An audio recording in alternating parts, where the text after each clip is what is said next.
Klasifikasi jaringan lunak. Di sini ada klasifikasi heterotopik yang merupakan hasil klasifikasi yang terjadi secara tidak teratur pada jaringan lunak. Klasifikasi distropik. Distropik klasifikasi adalah presipitasi garam kalsium ke situs primer inflamasi kronis atau jaringan mati dan sekarat. Proses ini biasanya terkait dengan konsentrasi fosfatase lokal yang tinggi, seperti pada klasifikasi tulang normal. Peningkatan alkalinitas lokal dan kondisi anoksik dalam jaringan tidak aktif atau devitalisasi. Kista yang mengalami inflamasi kronis dalam jangka waktu yang lama merupakan lokasi umum dari klasifikasi distrofik. Di sini ada contoh klasifikasi distrofiknya, ini ada gambarnya. Di sini ada radiografi dari klasifikasi distrofik. Yang gambar A itu menunjukkan panoramik kista residual besar yang dengan klasifikasi tidak terdefinisi dengan jelas. Yang B, gambar MDCT koronal dengan algoritma tulang dari kasus yang sama, yang menunjukkan klasifikasi distrofik di dalam kista. Klasifikasi idiopatik. Klasifikasi idiopatik atau kalsinosis terjadi sebab adanya pengendapan kalsium pada jaringan normal meskipun kadar kalsium dan fosfat normal. Kondisi ini umum terjadi di area kepala dan leher. Di sini ada sialolit, adalah batu yang ditemukan di dalam saluran kelenjar ludah. Kondisi mekanis yang menyebabkan laju aliran lambat dan karakteristik fisikokimia dari sekresi kelenjar keduanya berkontribusi pada pembentukan nidus dan presipitasi garam, kalsium, dan fosfat berikutnya. Analisis spektroskopi infrared telah menentukan bahwa sialolit terdiri dari hidroksiapatit, fosfat kalsium, karbon amorfit, apatit karbonit, dan withlokit yang dikombinasi dengan protein serat seperti mukin. Klasifikasi idiopatik yang ada gambar A itu panoramik yang dipotong menunjukkan klasifikasi yang terkait dengan arteri karotis. Yang B ada gambar panoramik dengan contoh bilateral klasifikasi yang terkait dengan arteri karotis. Yang gambar C, MDCT aksial dengan algoritma jaringan lunak dari kasus yang sama yang ditunjukkan dalam B menunjukkan klasifikasi bilateral di dalam dinding arteri karotis. D dan E, gambar MDCT koronal D dan sagittal yang E dari kasus yang sama menunjukkan klasifikasi arteri karotis. Ada metastatik klasifikasi. Klasifikasi jaringan lunak di daerah oral disebabkan adanya kondisi yang melibatkan peningkatan kadar kalsium dan fosfat dalam serum seperti hiperparatiroidisme atau hiperkalsemia pada kasus keganasan. Klasifikasi heteropik. Klasifikasi ligamen stilohyoid. Secara embriologis, prosesus stiloid muncul dari arkus branchial kedua yang terdiri dari 4 bagian yang menimbulkan kompleks stilohyoid. Klasifikasi ligamen stilohyoid biasanya meluas ke bawah dari dasar tengkorak dan umumnya terjadi secara bilateral. Namun, dalam kasus yang jarang terjadi, pengerasan dimulai pada tanduk hyoid yang lebih rendah dan lebih sedikit lagi di daerah pusat ligamen.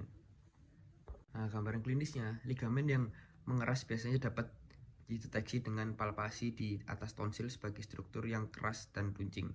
Hanya beberapa pasien yang memiliki gejala dan ada korelasi yang sangat kecil antara luasnya pengerasan dan intensitas gejala yang menyertainya.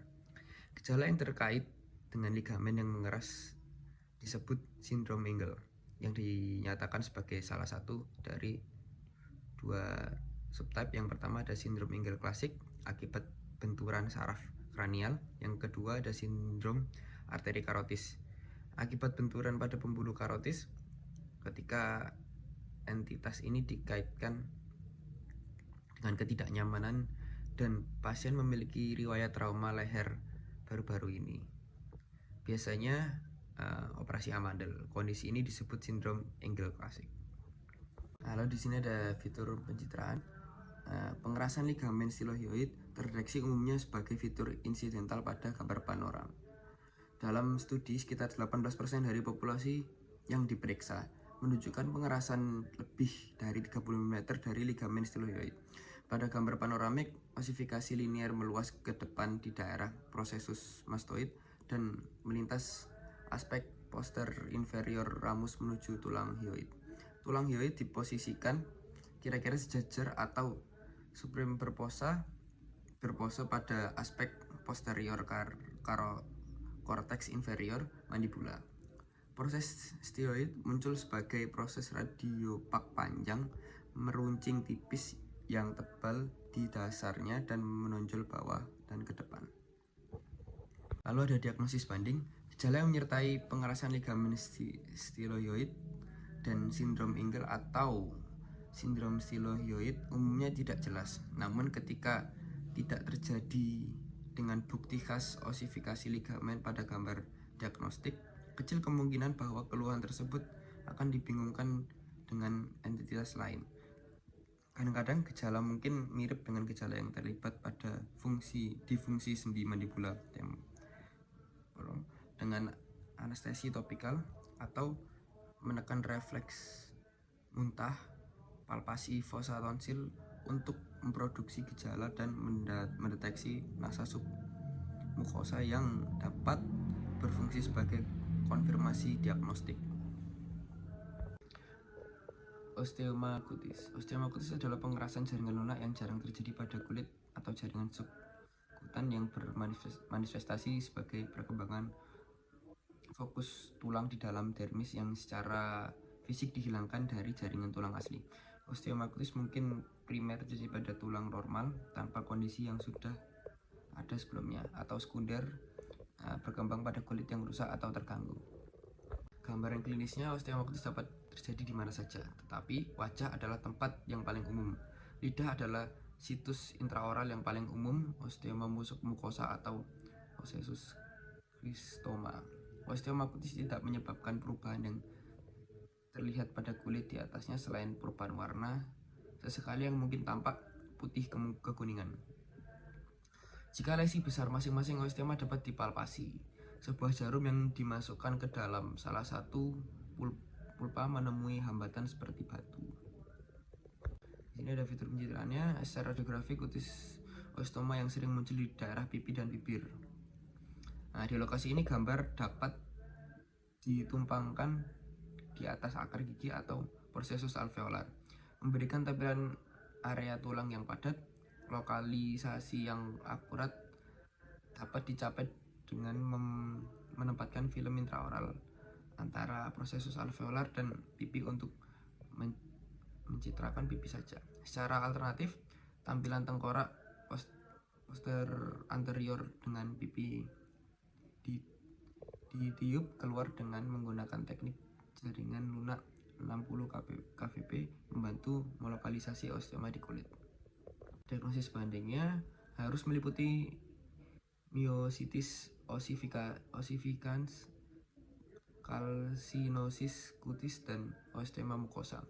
Jika teknik pipi yang meledak digunakan, lesi osteoma kutis tampak jauh lebih dangkal daripada lesi mukosa. Myotis ossificans memiliki proporsi yang lebih besar dalam beberapa kasus yang menyebabkan kelainan bentuk wajah yang nyata. Myotis ossificasi. Pada myotis ossificasi, jaringan fibrosa dan tulang heterotopik terbentuk di dalam jaringan interstisial otot dan tendon secara ligamen terkait. Di struktur sekunder dan atrofi dan otot terjadi karena jaringan fibrosa dan tulang ini menyatu dan memisahkan serat-serat otot. Ada dua bentuk utama, satu terlokalisasi dan dua progresif. Di sini ada myotis ossificans lokal. Mekanisme penyakitnya terjadi akibat trauma akut atau kronis atau dari ketegangan otot berat yang disebabkan oleh pekerjaan atau olahraga tertentu. Otot rangka memiliki kapasitas terbatas untuk regenerasi setelah trauma fisik yang signifikan. Cedera menyebabkan pendarahan yang cukup besar ke dalam otot atau tendon terkait dan fasia. Telah ditemukan bahwa proliferasi jaringan granulasi vaskular yang subur kemudian mengalami metaplasia menjadi tulang rawan dan tulang selama proses penyembuhan. Istilah miosis menyebabkan karena tidak adanya peradangan yang terlibat, jaringan fibrosa dan tulang terbentuk dalam jaringan intersitas otot. Tidak ada osifikasi sebenarnya dari serat otot yang terjadi. Fitur klinisnya, miosis osifikans lokal dapat berkembang pada usia berapapun pada kedua jenis kelamin, tetapi paling sering terjadi pada pria muda yang melakukan aktivitas berat. Lokasi trauma pencetus tetap bengkak, lunak, dan nyeri lebih lama yang diperkirakan. Kulit di atasnya mungkin merah dan meradang, dan ketika lesi melibatkan otot pengunyahan, membuka rahang mungkin sulit, sekitar 2-3 minggu. Area pengerasan menjadi jelas di jaringan, massa intramuskular yang kuat dapat dipalpasi, lesi lokal yang membesar secara perlahan tetapi akhirnya berhenti tumbuh. Lesi mungkin tampak tetap atau mungkin dapat digerakkan dengan bebas pada palpasi. Lalu di sini ada fitur pencitraan. Otot kepala dan leher yang sering terlibat adalah masseter dan sternocleidomastoid. Namun, otot punyahan lain mungkin terlibat seperti otot petrigoid media dan lateral, buccinator dan temporalis. Pendekatan anterior otot temporalis dan otot petrigoid medial berisiko cedera pada pemberi anestesi dan anestesi blok mandibula. Sebuah hand radiology biasanya dapat dilihat antara area osifikasi dan tulang yang berdekatan. Dan tulang heterotopik mungkin terletak pada sumbu panjang otot.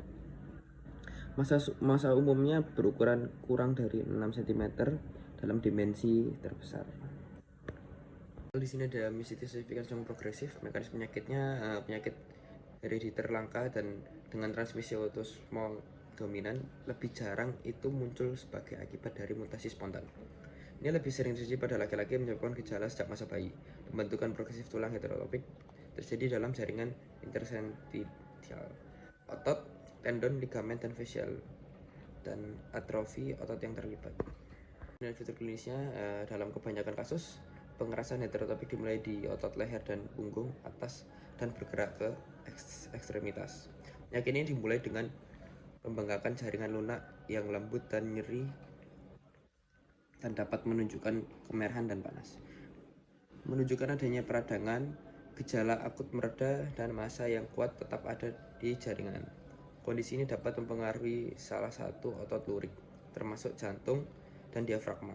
Dalam beberapa kasus, penyebaran osifikasi terbatas di tempat lain, pengerasan menjadi luas, mempengaruhi hampir semua otot besar tubuh, dan keterbatasan gerak leher, dada, punggung, dan ekstremitas, terutama di bagian bahu. Berangsur-angsur meningkat, definisi fungsional bersifat progresif dan cacat. Penyakit mengakibatkan kondisi manusia membatu. Selama dekade ketiga, proses tersebut mungkin berhenti sejak spontan. Namun, sebagian besar pasien meninggal selama dekade ketiga atau keempat. Fitur pencitraannya, penampakan radiografi miosis osifikans progresif mirip dengan penampakan bentuk terbatas. Tulang heterotopik lebih umum berorientasi sepanjang sumbu panjang dari otot yang terlibat. Seperti gambar ini, malformasi tulang dari daerah perlekatan otot seperti kondilus mandibula juga terlihat. Terima kasih, itu presentasi dari kelompok kami. Wassalamualaikum warahmatullahi wabarakatuh.